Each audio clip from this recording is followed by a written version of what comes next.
All right, man. This doesn't happen to me that often, right? Because I don't really, you know what? YouTube to me is kind of weird. All right, I've only had this happen one other time when I was watching. I was doing a video about those. I forgot the YouTube channel, but they have these debates back and forth about different things. And I was watching Christians versus non-Christians, something like that, right? And then I was giving commentary on it, and YouTube shut it down. All right, that's fine. They can do whatever they want. They're YouTube. All right. So I was just doing a live stream called "Why I Can't Watch The Chosen." This was a live stream I just did called "Why I Can't Watch The Chosen." And at some point during the live stream, I got a notification from YouTube that my thing was being demonetized, which is fine. I was like, all right, I don't care. I don't need to get money from this video. I didn't realize that while you all were watching it, that it paused the video in the midst of it until I got a few text messages from people and comments. All right. So I want to just finish what I was saying or say what I was saying without it. And then I got a text from the homie, from Ruslan, who helped me understand what the show is actually about. Right. So this was actually helpful. So, but let me tell you why. For me, it would be still a challenge to watch The Chosen. All right. And let me tell you what Ruslan just said to me. That the show is basically based on historic fiction, and they do things based on like things that were probable. So one of the gripes that I had in the video was that Peter was angry at the Lord for being helping the Gentiles. And what Ruslan was saying was, well, because Peter, because of some of Acts and not wanting to go toward the Gentiles, and in Acts 10 with Cornelius, and then in Galatians, right, like moving from the Gentiles from the Judah, that there's probable that there was hostility between Jesus and Peter, even though that wasn't in the gospel scene. And then he was telling me that the woman in the video, because I don't watch the show, so I didn't know who she was. It was Peter's wife, who in the show had a miscarriage, and so Peter may have been offended at that. So I told him that was very helpful information. That was good. I appreciated him reaching out to me to tell me that. He also told me the live stream was down, but I had known by then. But let me tell you why I still have some reservations about watching the show. Even with that being said, so I get historical fiction. You're going to move and shake some things. Here's my problem, though. Here's my problem. I get that. Now, I don't know when they said that they're doing historical fiction. Did they present it like that? Or were people pushing back and then that became, oh, no, we're not trying to do exactly what the Bible says. I think creative license is good. I'm good with creative license. All right, so let me be clear. Some of that scene was creative license. Cinematography was incredible. I still think the Jesus in the silhouette of the lightning, one of the best scenes. That was tough. And then him walking on the water, you see his footprint. Tough, right? So even if let's take into account that the dialogue between Jesus and Peter was creative license, was probable, right? Peter's wife even having a miscarriage that Jesus didn't heal let's say that was creative license and probable. There are still a couple things that happen in this scene that I have a problem with that aren't creative license, that are really just a mischaracterization, right? And you got to keep in mind, people who are watching stuff about Jesus in a long-standing show like The Chosen, they're going to get a lot of their theology and understanding of who Jesus is, and the nature of his relationships with the disciples, right? So if Jesus didn't heal Peter's wife who had a miscarriage, and that's partly why Peter's angry. And again, that's not, Ruslan was just giving examples. That might be what if that's true, like that says something negative about Jesus on one level, right? It creates a dynamic between Jesus and Peter that is not biblical. Now, I can dismiss it as historical fiction, but like, why add that particular part? Like, what does that add to the biblical story by adding something, a conflict between Jesus and Peter that we don't see in the Bible that's probable? So again, I get creative license on for that.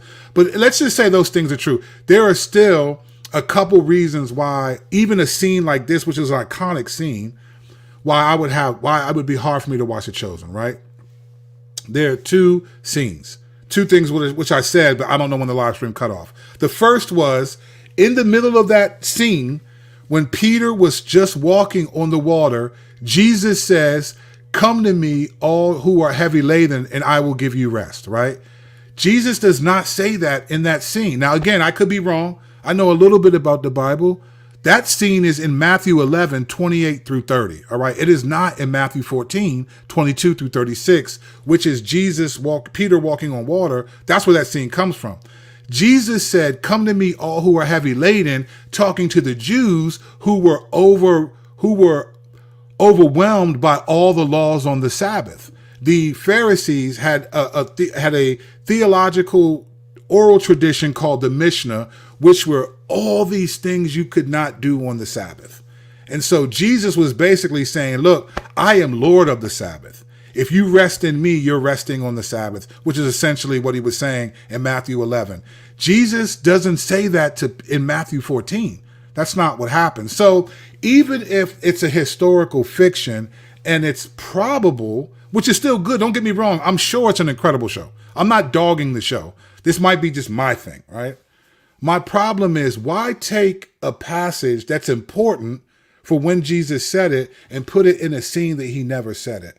Like that kind of creative license to me would be like filling in some conversational details that didn't happen, some stuff that you just got to fill out the scene, right? I get that. I'm with it. You know, some dialogue between people that you don't know if that's what was said or not. The Bible is not the book that covers that. But why take a scene, actual things that Jesus said in Matthew 11, and then put it into a scene that he said to Peter? So let's just say the other dialogue about you're healing the Gentiles, let's just say that that's probable. But that's not probable. That's error, taking what Jesus said in Matthew 11. Okay. The other problem I have with it, which is it can't be probable. It's not historical fiction. It's error, is when Jesus and Peter get into the boat, right? Well, no, I'm sorry. There's one more. There's three things I have. The second thing was this. When Peter started sinking, he said, Lord, save me, right? And then he went underwater for 20 seconds. Now, I get it, right? It's more exciting and more, like enigmatic and more like, oh my gosh, Peter's underwater, than to see Jesus' hand come through slow motion, cinematography, tough, right? I get it.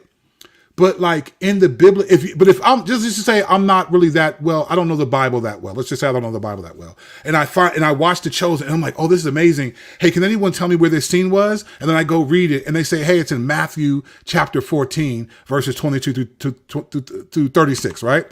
And then I read this and then here's what it says, right? I go here and I'm reading it and it's like, well, wait a minute. Okay, Jesus got in the boat, take heart, I did not be afraid, and then command me to come on the water. So Peter got, verse 29, right here. So Peter got out of the boat, walked on the water, and came to Jesus. But when he saw the wind, he was afraid, and beginning to sink, he cried out, Lord, save me. Jesus immediately reached out his hand and took hold of him, saying, Oh, you of little faith, why did you doubt? And when they got into the boat, the wind ceased. All right?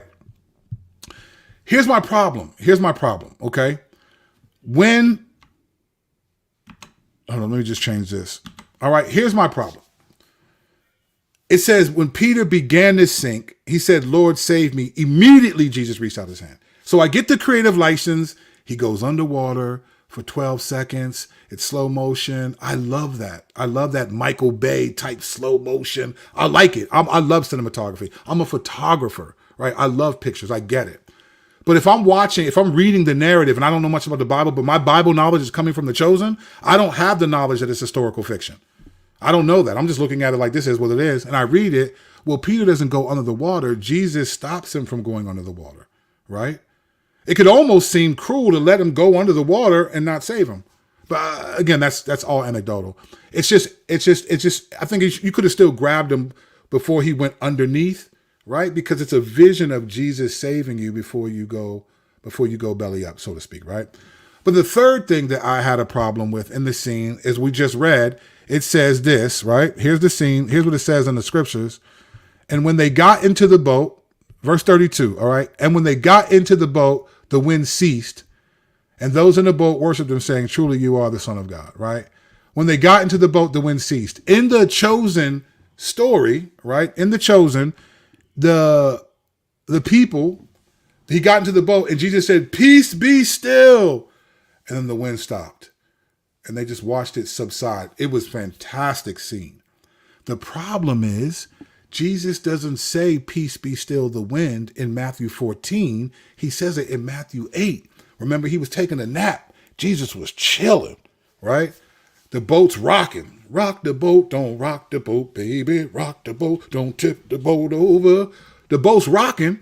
They wake Jesus up. You don't even see Jesus take that many naps. I think Jesus was blown. Like, man, y'all tripping, fam. I don't know. I don't take no naps like that. And they wake him up and they're terrified, right? As a matter of fact, let me just, because I think y'all think I just be making stuff up, all right? Let's go to Matthew 8 real quick. Let's just look at this. Matthew 8. Let's just see. Oh, Uncle Curdy Kurt. Let's just see if I'm wrong, all right? We'll go to Matthew 8, and here we go, right? Here we go. Matthew 8. Here we go, all right? Let's go here. Here we go. Matthew 8, Jesus calms the storm. Here we go. And when he got into the boat, the disciples followed him. And behold, there arose a great storm on the sea, so that the boat was being swamped by the waves, but he was asleep. And they went and woke him, saying, Save us, Lord, we are perishing. And he said to them, Why are you afraid, O you of little faith? Then he rose and rebuked the winds and the sea, and there was a great calm. And the men marveling, saying, What sort of man is this? Even the winds and waves obey him. Now, another scene, he says, Peace be still the wind. I think that might be a mark or something. All right. So here's my problem, right?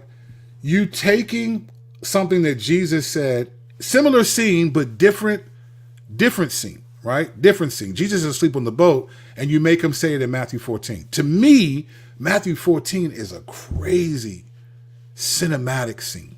You don't need to add another scene. So I totally appreciate Jerusalem put me hip. I think I'm sure it's a great show. If I could get past some of these things, I would probably watch it because I love stuff like this. You don't even see quality. First of all, a show that's shown six seasons, shush, we won't even get that. So I'm not trying to knock it like, oh, I'm not one of those people that is just hating to hate. As someone, though, who's a teacher and a lover of the Bible, it just bothers me like, fam, why did you take what he said there and put it? To me, that's not historical fiction. That's not creative license. That's biblical error. And if we're being honest, if I were teaching on a Sunday or you were listening to a pastor teach and he repeatedly did stuff like that, we would say this dude's taking the Bible out of context. There would be people making YouTube videos calling him a false teacher. Like, so don't get me wrong. I know that the show is not trying to teach sound doctrine and theology. I get it. But there's still biblical error that you could avoid. Now, it may look cinematic. Shoot, if you want to, put a disclaimer, and maybe they do this. I don't watch the show, so I don't know. Put a disclaimer at the end of the video.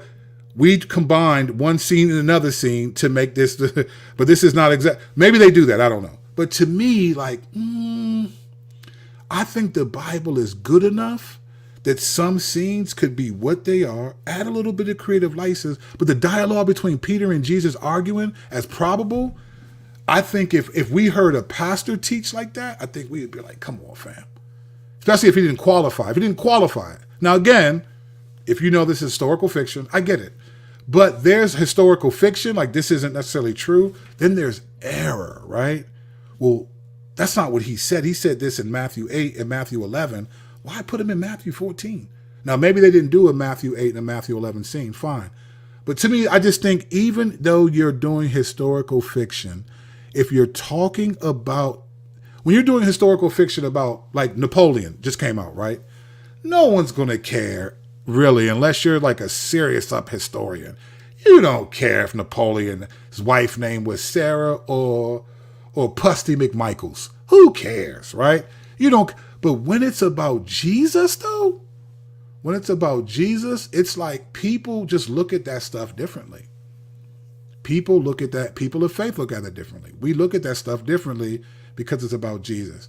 Have creative license. We get it. John told us that all the things that Jesus says and did all the books in the world couldn't contain it. So I get that there were just, this is what God wanted us to know, all this other stuff. I personally, because Jesus was a human being, and I think Jesus loved and had fun too. He created humor. I think Jesus the Bible doesn't say it, but I bet Jesus at some point was sitting around the disciples by a fireplace eating, and Jesus farted. Boom! And they were like, Rabbi. And then they all started laughing. I bet you, bro. Stuff like that happened. That's not going to be in the Bible, right? You know why? I know because Jesus was born a human being, a baby. Came as a baby. That means he had to be potty trained. That means Jesus pooped in a diaper, whatever they used for diapers back then. Jesus had to learn how to walk, talk, eat, all these things, right? So there are things that we don't get. We see Jesus born, right? A baby in the manger. We see Jesus at 12 in Luke 3 in the temple. And then we see Jesus around 30 in Luke 4. Okay, baptize me, let's get it. And then it starts. There's a lot we don't get. So I get that.